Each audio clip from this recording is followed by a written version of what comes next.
ಬಸವ ಕಲ್ಯಾಣ ತೊಗರಿ ಹೊಲದಲ್ಲಿ ಭಾರೀ ಪ್ರಮಾಣದಲ್ಲಿ ಬೆಳೆದಿದ್ದ ಗಾಂಜಾ ಹೊಲದ ಮೇಲೆ ದಾಳಿ ನಡೆಸಿದ ಪೊಲೀಸರ ತಂಡ. ಲಕ್ಷಾಂತರ ರೂಪಾಯಿ ಮೌಲ್ಯದ ಗಾಂಜಾ ಜಪ್ತಿ ಮಾಡಿಕೊಂಡ ಘಟನೆ ರಾಜ್ಯದ ಗಡಿಯಲ್ಲಿರುವ ತಾಲೂಕಿನ ಉಜಳಂಬ ಗ್ರಾಮದಲ್ಲಿ ಜರುಗಿದೆ.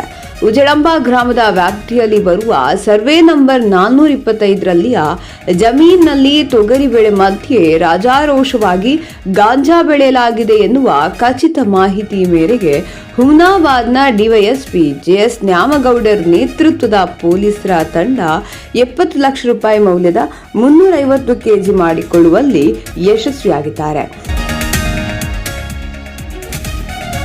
ತಾಲೂಕಿನ ಗಡಿಯಲ್ಲಿ ಬರುವ ಮಹಾರಾಷ್ಟ್ರದ ಹಿಪ್ಪರ್ಗಾಂವ್ ಗ್ರಾಮದ ನಿವಾಸಿ ಬಸಂತಪ್ಪ ಚಂಡಕಾಪುರೆ ಬಂಧಿತ ಆರೋಪಿಯಾಗಿದ್ದಾನೆ. ಮಹಾರಾಷ್ಟ್ರದ ಗಡಿಯಲ್ಲಿ ಬರುವ ಬಸವ ಕಲ್ಯಾಣ ತಾಲೂಕಿನ ಗ್ರಾಮದ ವ್ಯಾಪ್ತಿಯಲ್ಲಿ ಈತ ಜಮೀನು ಹೊಂದಿದ್ದು, ತೊಗರಿ ಬೆಳೆ ಮಧ್ಯದಲ್ಲಿ ಈತ ರಾಜಾರೋಷವಾಗಿ ಗಾಂಜಾ ಬೆಳೆ ಬೆಳೆದು ಮಾರಾಟ ಮಾಡುತ್ತಿದ್ದ ಎನ್ನಲಾಗಿದೆ.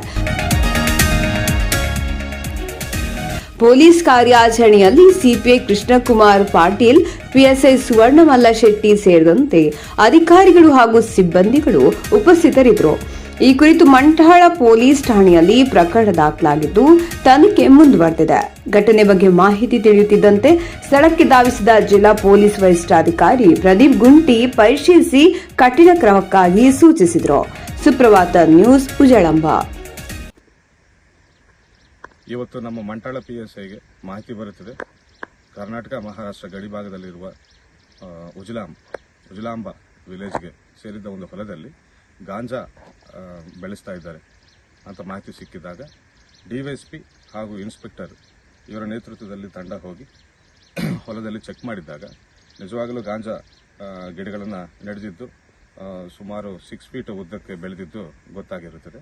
ತಕ್ಷಣ ನಮ್ಮವರು ಗವರ್ನಮೆಂಟ್ ಪಂಚರನ್ನು ಕರ್ಕೊಂಡು ಬಂದು ರೈಡ್ ಮಾಡಿ ಆ ಎಲ್ಲ ಬೆಳೆಯನ್ನು ಗಾಂಜಾ ಗಿಡಗಳನ್ನು ಕಿತ್ತಾಕುವ ಇದು ಕಾರ್ಯಾಚರಣೆಯನ್ನು ನಡೆಸುತ್ತಾರೆ.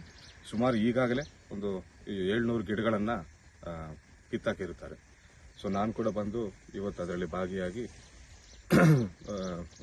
ಗಾಂಜಾ ಗಿಡಗಳನ್ನು ಕಿತ್ತಾಕುವ ಕೆಲಸವನ್ನು ಮಾಡಿದ್ದೇವೆ. ಹೊಲದ ಮಾಲೀಕರು ಬಸವರಾಜ್ ಅಂತ ಒಬ್ಬರಿದ್ದಾರೆ, ಬಸವಂತ್ ಅಂತ ಒಬ್ಬರಿದ್ದಾರೆ.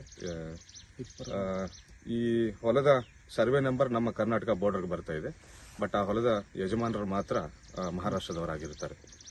ಸೊ ಇನ್ನೂ ಕೆಲಸ ನಡೀತಾ ಇದೆ. ಇನ್ನೂ ಗಿಡಗಳು ಸುಮಾರಿವೆ ಹೊಲದಲ್ಲಿ. ಇನ್ನೂ ಕಿತ್ತಾಕೋ ಕೆಲಸ ಮಾಡ್ತಾ ಇದ್ದೇವೆ. ಸುಮಾರು ಒಂದು 2 ಕ್ವಿಂಟಾಲ್ಗಳಾಗಬಹುದಂತ ನಮ್ಮ ಅಂದಾಜು. ಪೂರ್ತಿ ಮಾಹಿತಿ ಗಿಡಗಳನ್ನು ವಶಕ್ಕೆ ಪಡೆದ ನಂತರ ಹೇಳ್ತೇವೆ. Thank you.